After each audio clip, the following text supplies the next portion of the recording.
Hello everybody, thank you for joining me. This is Living Divinity. How's everybody doing? Well, today's Thursday, and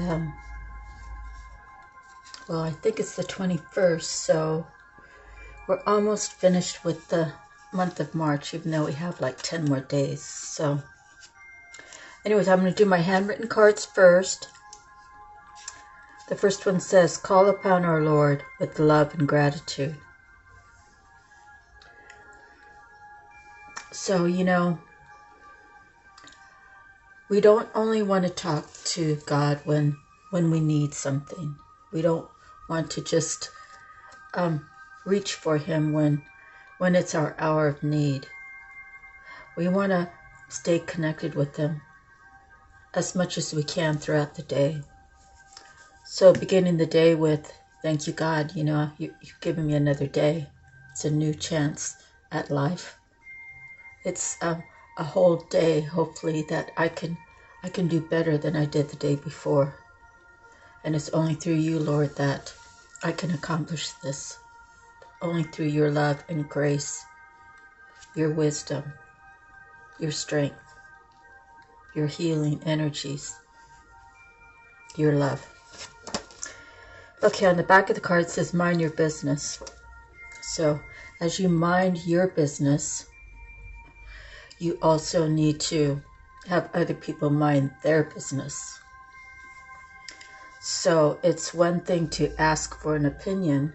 It's another thing to have someone shove their opinion down your throat of whatever the subject may be.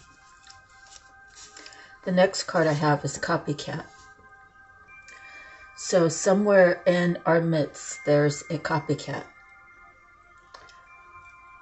They're copying you because they think it's easier just to say, hey, I really like that person's personality. I like the attention that they get, so let me just copy them.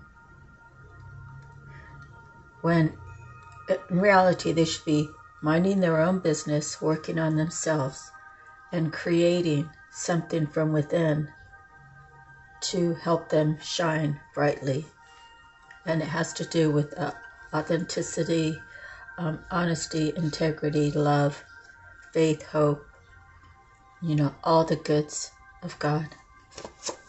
On the back side, it says, don't feel sad, go outside and explore, soak up the sun. So when we're giving ourselves a pity party, sometimes we just like to stay inside the house, stay between these four walls, snuggle up underneath the covers, stay confined. But when we're really not feeling well emotionally, we should step out and we should learn to release the burdens of what is ailing us. And it's not to say, well, this happened and I caused it and I'm just going to let it go. I'm going to start a new day. It has more to do with that. It has to do with, who did I hurt? How did I hurt them? Hurting them hurt me. I hurt them because I'm hurt and I haven't healed. It's a lot of different things. So when you go out, after you've done this damage, or someone's done damage at you, you go out and it's a new day. It's new reasons to find why I'm still here. God still has work for me to do. I still have work on myself to do. Let me step away from that bad situation. Let me reflect. Let me say what my part in that role was, or what role was mine in that situation, and how can I be better than that today than I was yesterday when all this broke out. So it's about looking at yourself, minding your business, figuring out how can I do better today, and then internally, that was a dumb thing that I did, and I need to apologize to that person, or I need to make things right just so I can move forward, because somehow I grew a conscience And it's really bothered me that I can't sleep at night because of this thing that happened. Okay, so the next card I have is effortless love. Pray to have and to hold. So sometimes love seems so hard. It seems like you're always wondering, what can I do to make this better? You know, I've if you've watched my previous readings, I've gone through 2 divorces.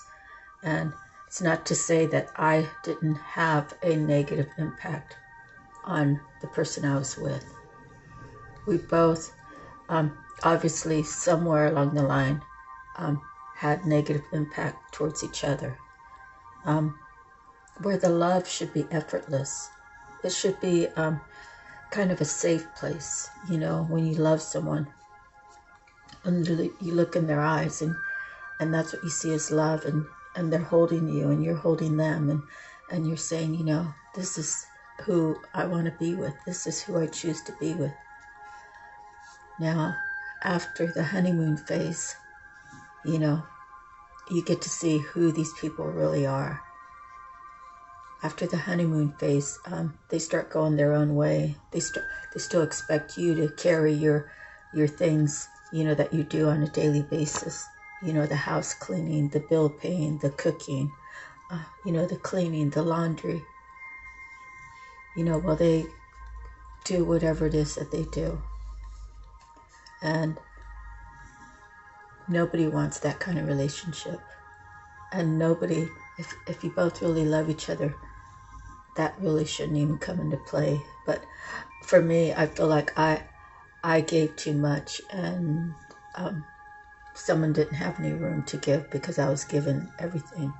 So you see how that can be two-sided.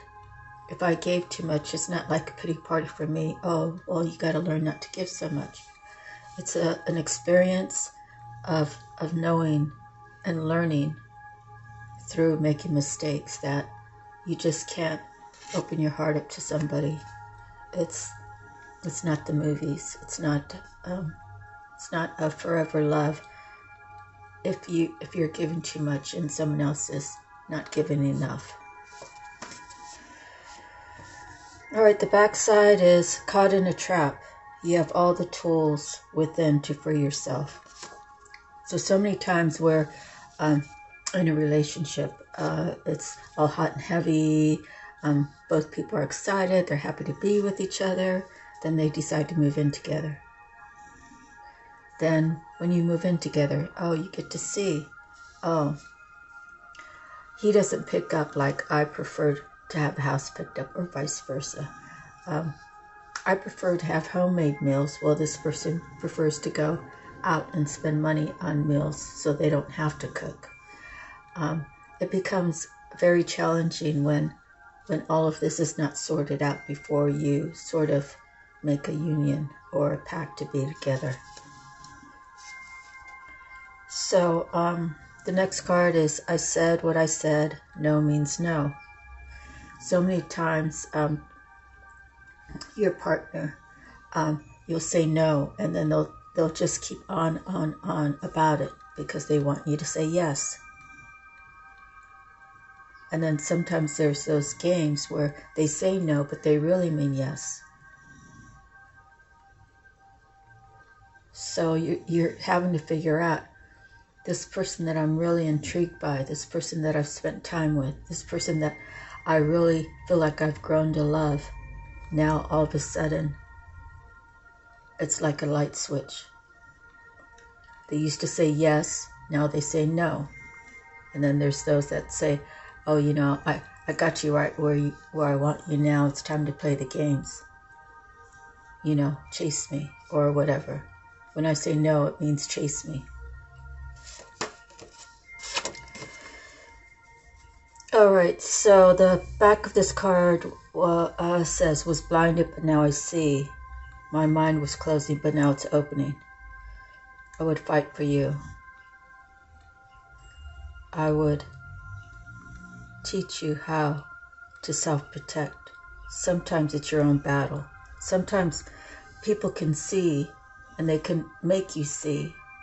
But until you're ready to actually accept what you see as the truth, it becomes like a mental battle for you. And it doesn't matter if someone's right next to you fighting for you, because it's really your fight. The person next to you can support you, and they can try to give you different ideas on how to approach whatever the situation is. But you have to learn to protect yourself. You have to learn to have self-love. You have to know that it's not the person next to you's battle. It's your own battle that you need to face and go through. Okay, so the next card is you're where you are today. Where do you see yourself in 5 years? Where do you see yourself in 10 years or 20 years? My grandmother, when I was little, she wanted me to journal. I was like, I barely enjoy writing the sentences they make me do in seventh or in second and third and fourth grade. I don't want to write any more than I need to, but hindsight, 50 years later or so, I wish I would have been able to succumb to that idea, and I would have like probably a lot of books filled with all kinds of writing. And the backside of it is believing is seeing, seeing is believing. You can believe without seeing. But normal people, they have to see to believe. So God is the universal spirit, the spirit of everything. Of our existence, of the world's existence, of the galaxy's existence. We don't see it, but some of us believe it. Some of us are on the other side where it's all scientific and there's no God. Some see it as, it's like seeing $1 million. You could go to a bank if they let you in. You could actually see $1 million. But to see God, you must go within yourself. You must travel the world. You must have these experiences. You must speak up to the universe, speak up to God and say, show me who you are, enter my life.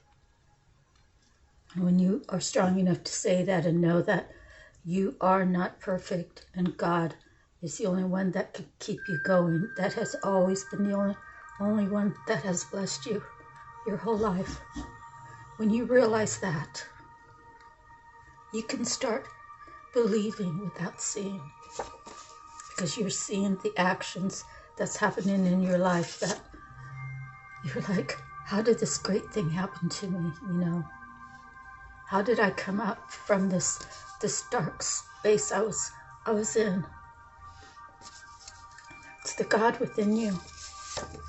You are a child of God. You are a creator.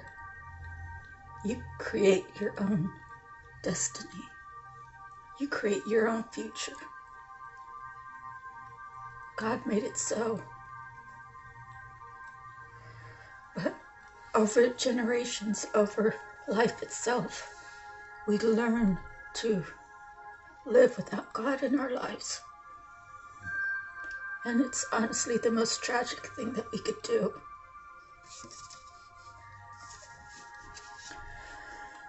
All right. So believe, seeing, believing, seeing, believing. It's up to you to internally change your mindset, your heart space, how your spirit views things, and how your body connects with your mind and your spirit. Okay, so the next card is when there are snakes all around you. I've realized that although I'm not saying everybody around me is evil. What I'm saying is the devil will go where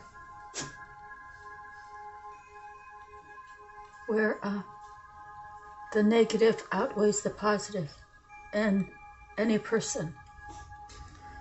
So when that happens,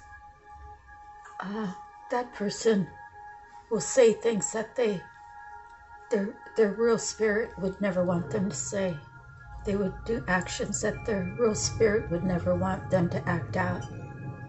But it's because the lack of love, the lack of God in their lives,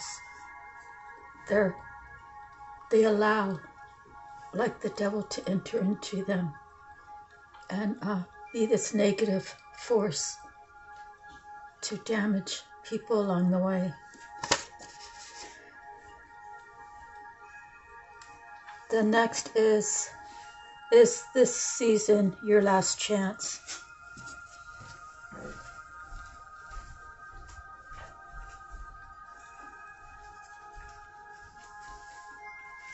We're now working our way into spring. Winter is like the cleansing. From the moment it leaves the factory, critical parts of your engine are building up deposits. And at Valvoline. I'm sorry about that. The winter season is, to me, the cleansing season. It's when everything gets, the temperatures go to its coldest levels. And that way, things that aren't made to survive, it'll at least slow them up, or it'll cleanse. So it's like cleansing. The spring season is where the sun's coming out and things are getting watered and new blooms are coming and new growth. So we are right now in the season of spring. If we're not today, it's in the next few days. But this is the time where we are to gather ourselves and transform into, you can be like the cocoon, the little caterpillar is like in the fall, and then the cocoon is during the winter, and then in springtime you become the butterfly. So is this season your last chance? Well, depends what God has for you, what you're fated, But you should always live your life like there's no tomorrow. Like, enjoy the things around you. So for me, I've had a lot of negative impact from my family members. And it's not that I hate them. I would never say that I hated them. But I can't be around them because they drain my energy. They take me to a lower place. Not to say I'm above them. It's like I like to keep myself happy. I don't want to live in misery. I don't want to live in sadness. I don't want to live in gossip. I don't want to live in mistreating people. I don't want to be mistreated, and I don't want to be a part of someone wanting to mistreat me, or I don't want to be a part of mistreating someone else. Okay, so the next card I have is release what no longer serves you.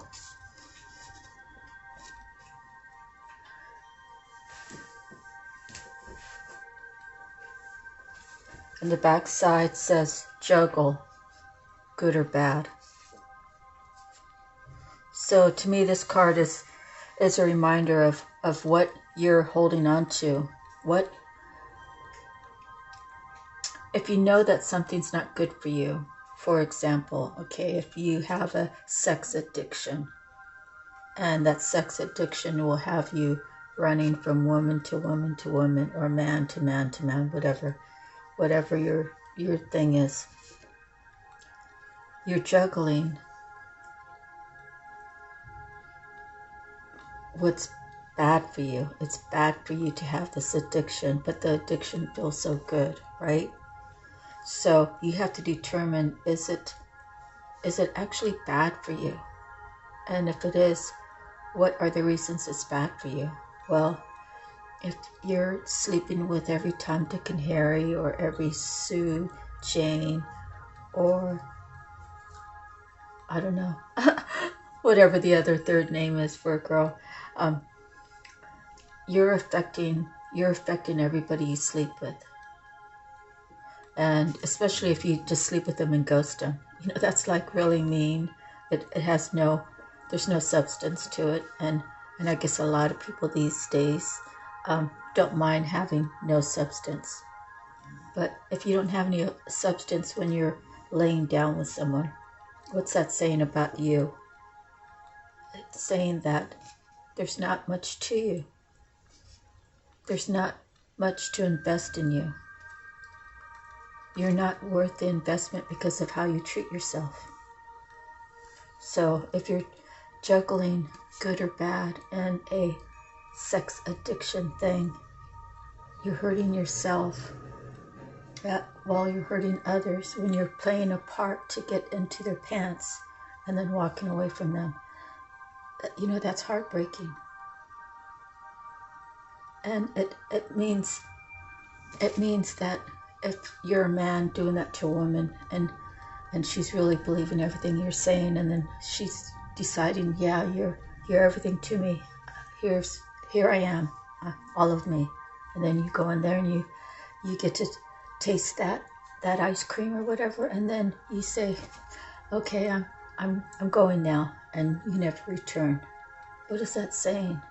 You're telling that woman that she has no value. That's how she's receiving it, when in fact she should be receiving it as, he doesn't have any value. And I wasn't smart enough to see the sign. I have the value. I just put my value in the wrong hands.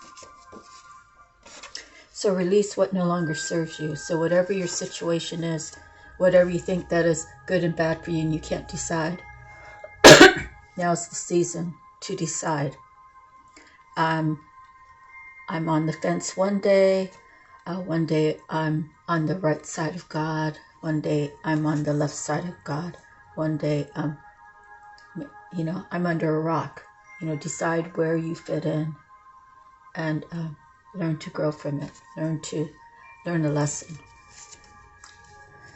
Okay, forthcoming. I'm so honest that I'm not proud of everything that I've done in my life. I'm not perfect. I would never come and tell you that I've done everything right, because the only way that I've got to where I am today is by learning lessons, by learning how to value myself, how to learn how to value life itself, how to maintain a sense of peace, how to love myself more. So a lot of people will hold on to their secret powers. A lot of people will hold on to their little niche that someone else can't do, just to hold them back. We're not set up that way. We're not set up to give all the information except for this little bit, say on a job, right? So many times, say a boss, say an administration, she will teach her girls everything, almost everything, but not everything, because if she taught them everything, then they would have the chance to take her spot, which to me is really insecure, but I think it could happen. It could really happen. But be forthcoming. And another way I think about forthcoming is, if you're forthcoming, right? If you've had somewhat of a bad history, maybe it's a history that is in your family, but you have nothing to do with it. You're just born into the family. And I'll say that like my father murdered somebody when I was 16, 17. Doesn't really have anything to do with me, but people can project that it has something to do with me because I'm in his bloodline. You know, to put it out to the universe, my dad murdered someone. I'm the victim of my father being a victim. My father was actually a victim from his mother's upbringing. But you know, even though we've had a bad upbringing, it doesn't excuse us as we bring up our own children. So that's one thing my daughter said, you know, just because my dad had a certain way and I had a certain way, and some of that was from him, doesn't mean I had to give her that certain way, which I did. I mean, I never beat her, but she really saw the other side of me. And I wish I would have been able to have actually seen myself be that way. You know, like so many times we are in a relationship and the person's acting way out of character. And you say to them, you know, next time I'm just going to videotape you so you can see how you actually look. And had I been able to see a video of how I treated my daughter so young, I'm almost positive it would have scared me straight. Because she said I was loving and nurturing, but then she saw the dark side of me, and it scared her. And so those are things we still have to work through after 20 years of her finally opening up, and her and I finally being able to meet at a even playing field. Okay, the back of this card says, experiencing worldly things is there to learn what's not good for us. Okay. Experiencing worldly things. You know, I have two brothers that, God bless their souls, they partied for way too many years. And, you know, when you're involved in whatever they were involved in, cocaine, peyote buttons, mushrooms, marijuana, but whatever it is that they were really involved in, because I don't really know. I just know that they partied into their 50s. And, well, maybe not my brother Randy. I think he had to slow up because he had real bad medical problems. But I think my brother Mike, I think he was like 57 when he died. And I think he partied up into his 50s. Maybe he stopped when he was 50. But people, you have to get out of this mindset of I'm going to party till I die, or I'm just going to live to party. Because that will get you nowhere fast. And I love my brothers. I wish I could have spent more time with them, but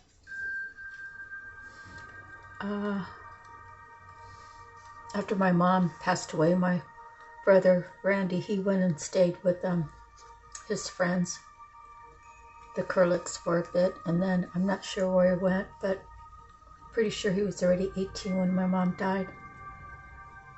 And my brother Mike went into the army when he was 17, 18 years old.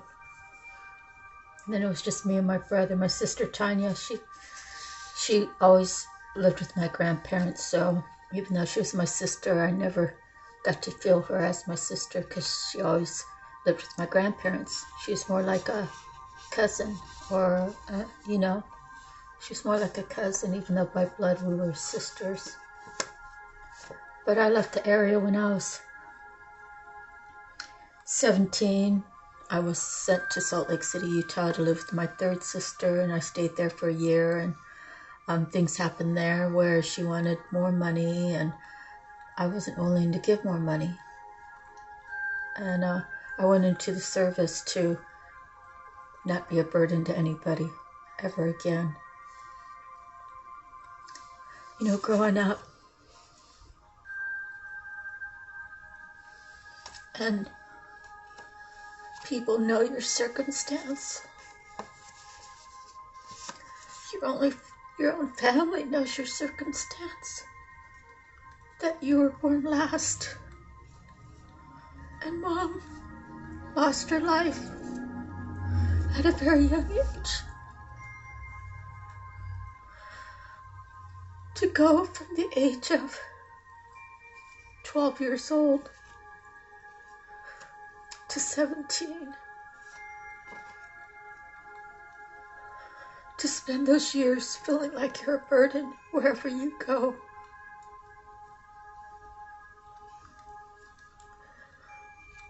My sisters would say, oh, she just wants you to feel sorry for her. And it's not even that. It's the fact that I was a burden to them.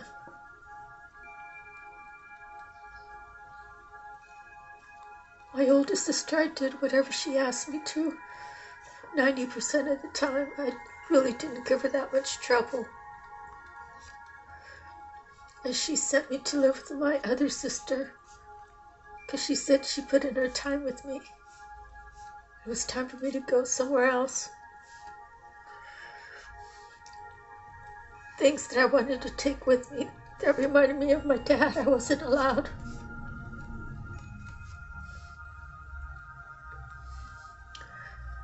I had nothing from my parents when they died.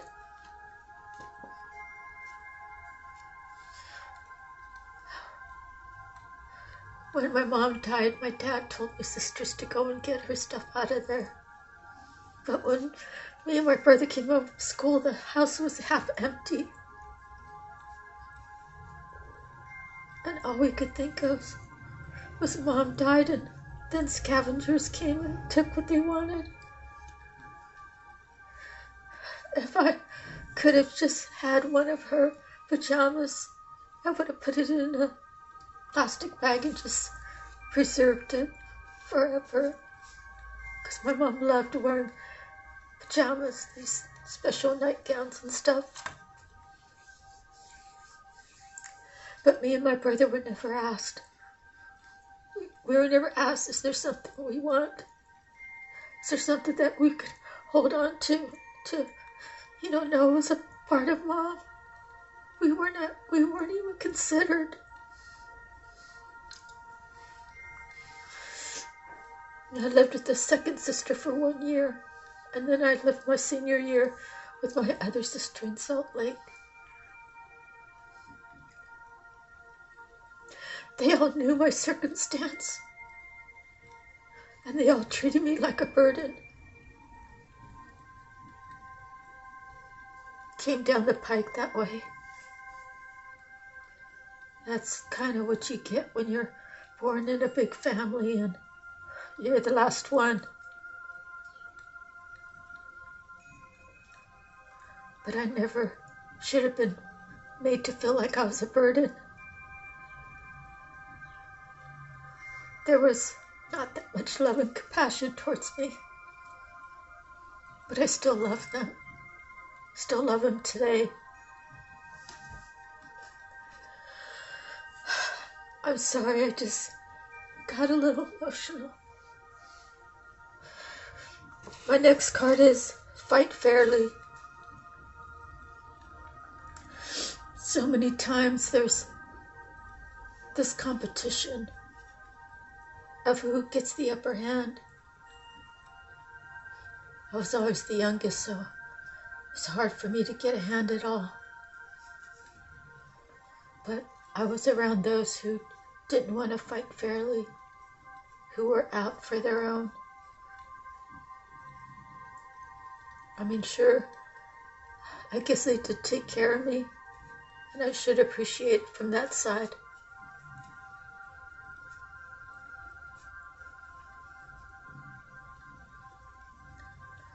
But there was no real compassion. I was a burden. And why I came back, I know now, so I could speak my piece and let them know that if they think their bloodline is protected and they're safe and they could pretend to be God-fearing, God-loving people, God already knows. And if you're on the opposite scale where you don't really believe in a God and you teach your children not to really believe in a God, not to even fathom the thought of it, for them to be negative, that's a little twisted, But then I have my daughter I've been disconnected with for like 8 years. And I always knew that we would hopefully come back together, and we're not even really there yet. We are communicating.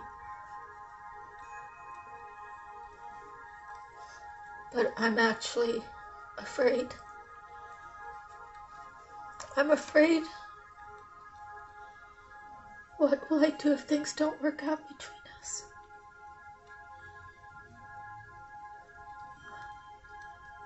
What will I have to do to prove to her that I love her? Will I have to sacrifice myself totally? Will that be one of her requirements?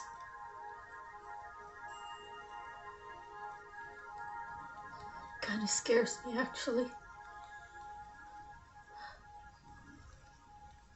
It's kind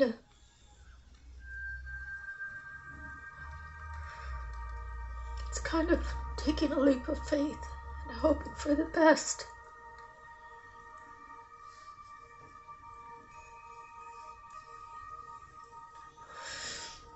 And sometimes I think it's the devil creeping in, making me fear.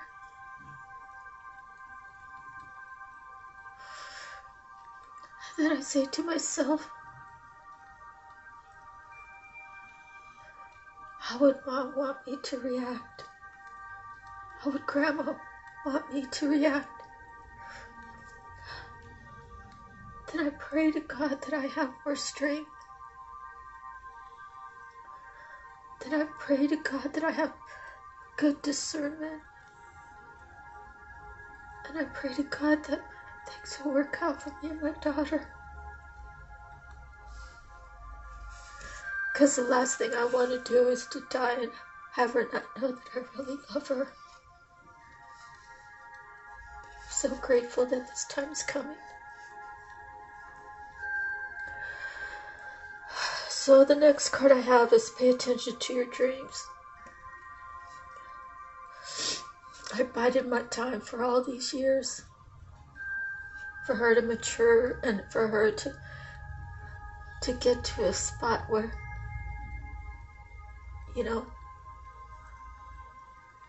that we could come together again. And one of the best things that I heard from her mouth was, Mom, I understand why you did the things you did. I understand now, but back then I didn't. And I told her that years ago. I told her that she's not going to understand it now. But when she grows up and she starts a family of her own, then she'll remember things that happened, remember things I said, and she'll understand that what I did was trying to make her life easier. Even though it didn't matter. It really wouldn't have mattered if I would have died. Her dad and stepmother still would have poked at her. It didn't matter where I was or what I did. If I didn't exist anymore, they would still torment her. Because the sick thing is, her dad wasn't really allowed to love her. If her dad loved her, then he would love me a certain way. Even though we separated, like for me, I never wished any bad on him. I had people say that they were from out of state, and when they were leaving town, if I just gave the address, they'd go and bust them real good in the face, and then take off. And I was like, I can't ask you to do that. That's my daughter's father. And if I did that, I'd be hurting her. But his mentality was to prove to his wife that he had no love for me. He had to treat his daughter like crap. Because if he had love for his daughter, like real true love, he would have not engaged in this little thing with his second wife. Prove to me that you love me. Give me everything that you have. Take away from your daughter's education. Treat your daughter like crap. Because if she's miserable and her mom's miserable, then I know that you love me. It's pretty twisted. And the last card is empty, so you can fill in the blanks on that one. Alright, so let me get on with the reading real quick. Alright, out of the Psychic Tarot, we're 41 minutes in, so it's going to be quick. The first card I pulled was Fulfillment of Wishes. And I'm not going to read it all because I'm afraid I'm going to lose my spot here on this recording. It's a minor arcana, represents emotional satisfaction, contentment, and enjoyment. Your wishes are coming true. Are you ready? Happiness, success, good health, completion, and accomplishment of your dreams and goals are in the palm of your hand. This card acts as a reminder to hold on to the beneficial feelings from accepting and receiving what you've asked or strived for. Know that these will assist you in the future when you may need inspiration and positive energy. Okay, that's a 9 card. So the next card I received was a 3 card, Fertility. And this is a major arcana. The manifestation of growth is on the horizon. You're the creator, and the seeds that you have planted in the past, whether there were happiness, comfort, abundance, prosperity, family, children, ideas, or even thoughts, are now ready to give birth into your world. Be patient as you watch your seeds take root and grow. Nurture them as they become strong and healthy. Okay, the traditional tarot archetype is the Empress. So that was a 3 card. So we have a 9 and a 3, which is a 12. So the other major arcana card I pulled was Sacrifice. And this is also a 12. So we have a 9, a 3, then a 12. So we have 2 12s. So you can Google what that meaning might be.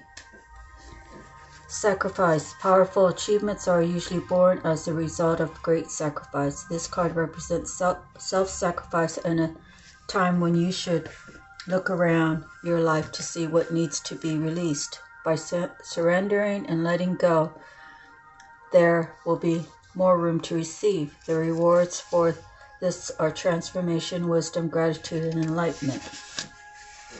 Okay. So then these next ones, I only pulled 1 card for us. Okay, out of the Archangel Tarot cards. I got the 9 of Gabriel, so there's another 9, 2 9s. And it says, stay determined and move forward. Be prepared for any possibility. Environmental activism.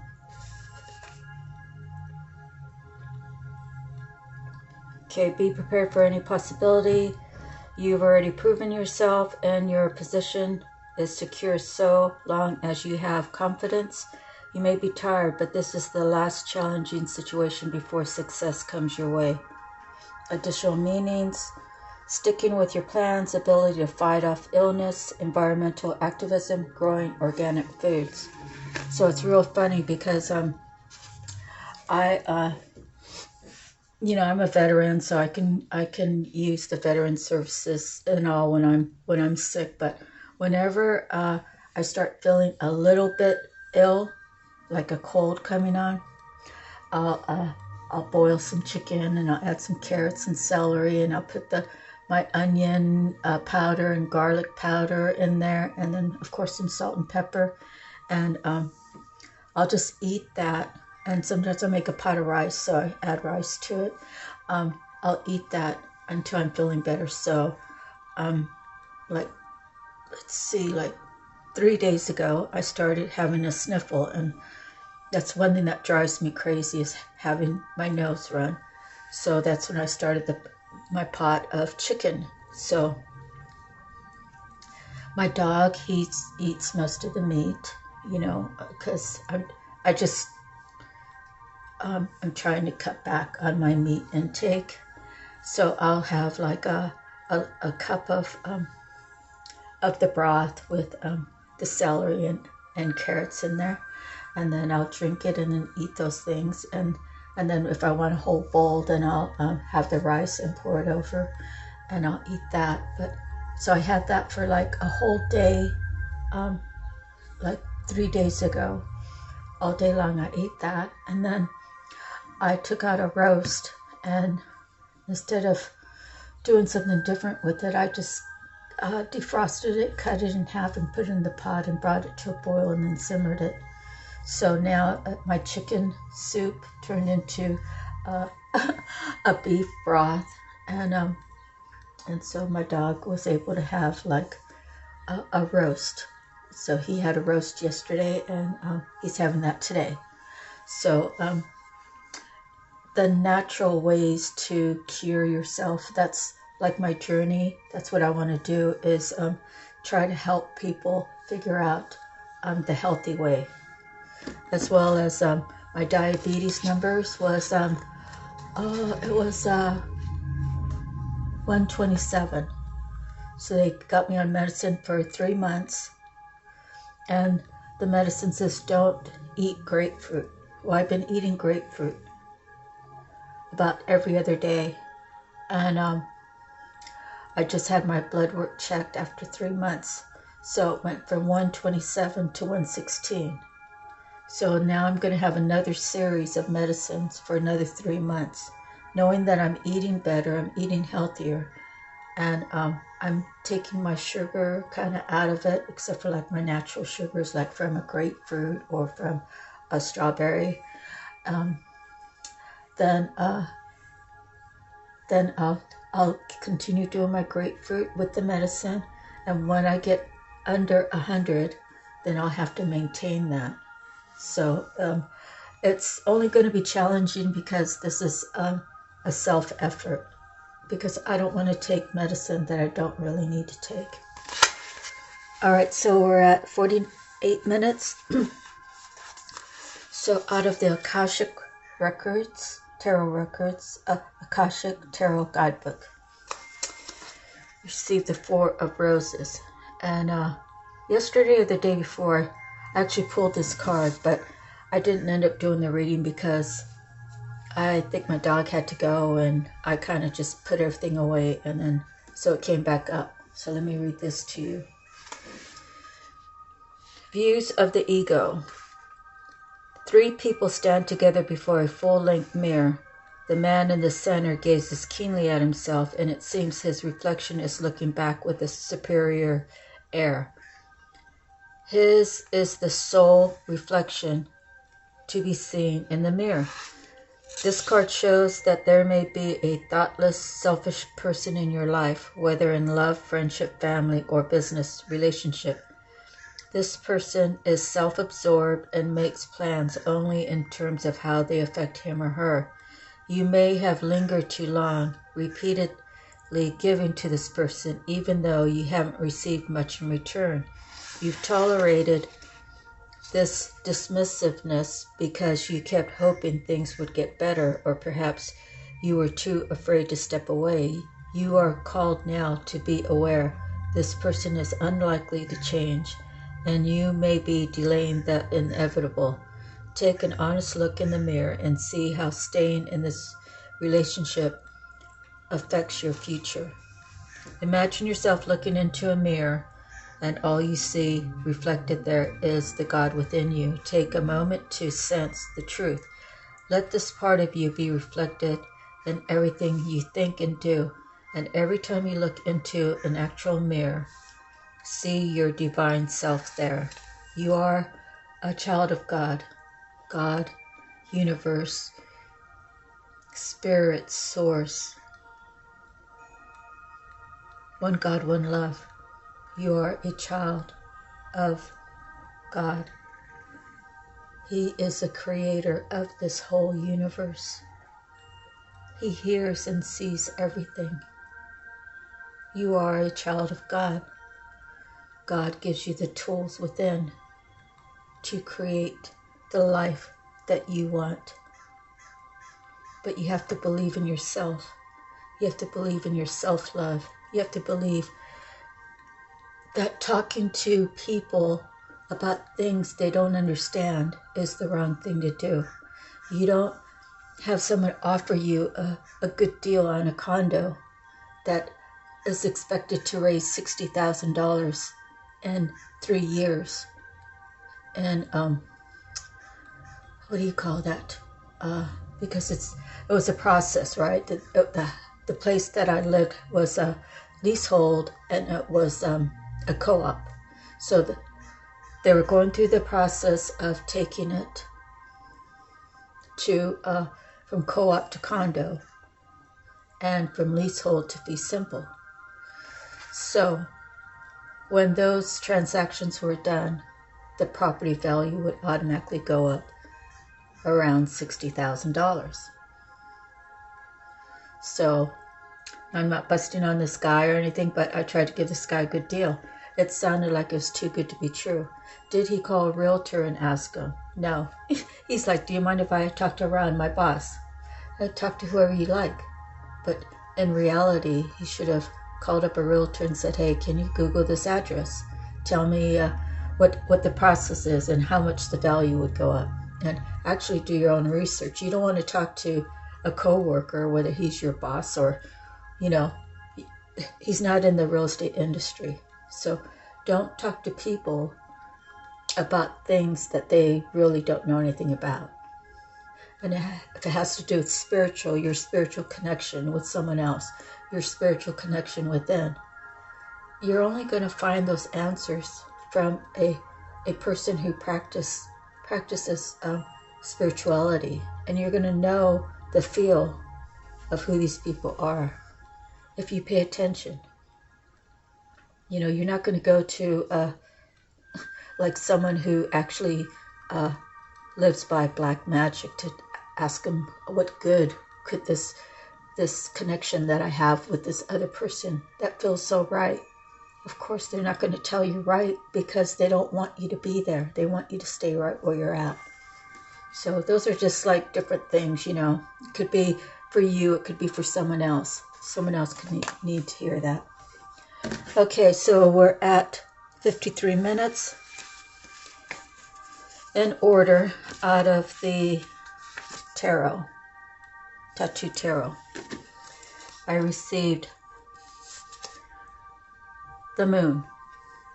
It usually means something hidden, something done underneath, in the dark. The Chariot, someone's realizing that, they got to get it moving. The Nine of Coins means where they're going to is going to be very prosperous. And the last card is the Judgment. The Judgment is God calling judgment on the situation. He's nudging somebody to see that maybe magic was done to them underneath the darkness, in the darkness. And that they need to get it moving, because there's a Chariot, Nine of Coins. They're going to miss out if they don't get to step in. And the Judgment. So That's the end of our reading. Thank you so much. God bless you all. Have a great day. Enjoy it. It's beautiful here in Central California. I've got to take my dog out and spend some time with them. God bless you. See you the next time. Sending you love and peace.